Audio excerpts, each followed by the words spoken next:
Guri Hansdottir blev av alvara ett verismett navn av förska tonlagapallen. Ta hon i 2006 gav ut flövna Love is Dead. Siden det har hon vært en av våra fremste kvinnelige tonlagaron vi hopen av framførslån. Og en i fløvatrætt i 2009, og nå også 3 fløvan av og hon vil få om en knappa vecka. Og går i nødja fløvatrætt der, hon kommer ut 3 juni. Hvordan langt du arbeidet vi i så nødja utgavene? Till akkurat ett år sedan så det är inte 12 månader just så för. Den första flövan är att Love is Dead, den nästa flövan där hon heter Sky is Opening och den nya flövan hon heter Beyond the Grey. Är det något samband med titlarna så där? Nej, det är det. Alltså till alla flövarna är det olimiskar och det har först innehåll så det är inte sammanhang det är inte. Hur man vet en skjoldsmänning av onkel Släge och i sånt titeln? Kanske, så nu. Men det som är särskilt vi hälsar för det som inte vi är det är att jag har inte faktiskt skrivit texten själv. Alltså jag har finnit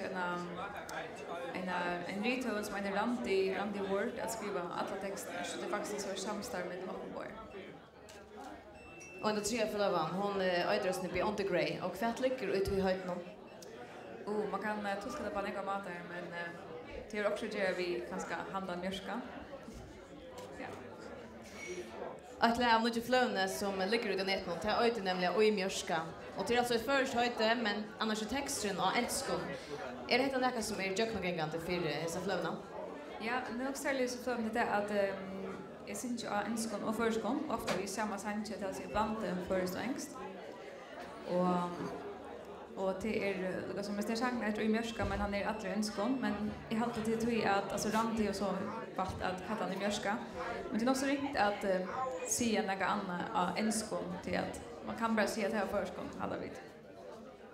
Men du är spärr arbete vid flövning så nästan till att för jag är värst I Amerika och kvar var det för en tur? Jag var att ta några för det här som är spalte det största festivalen I Amerika. Och spelade några konserter och skriva sanger som vi tonade från Austin I Texas. Så det var en blandning av försöken.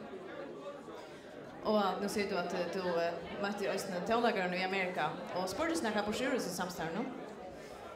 Absolut. Alltså det är tror jag att vi stod där för I brer och möta mycket folk och helt säkert lugna samband som kanske har för spännande framöver som det har du innan visa, men det är säkert också av er. Kvar är aktumeldiga effekter annars här I bren? Folk går öliga positiv och särskilt ut I nutja tillfällen som jag har och det som blanda ängst och för så att det är öliga spännande.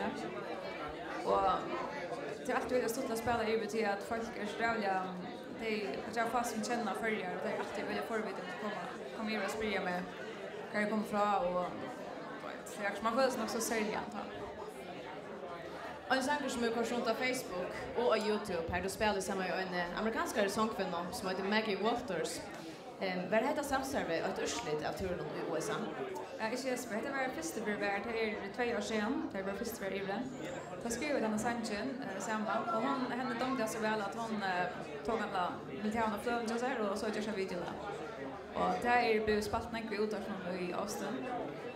Och det finns ju gott respons på det. Har du planer om för Ibratur? Absolut.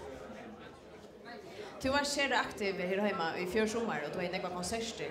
Hur är det så I år vid Östne Flöjde framförslig från det? Ja, sommar är packa vi konsertstånd. Olika konserter mer så alltså Flöjden kommer ut 3 juni till nästa live där.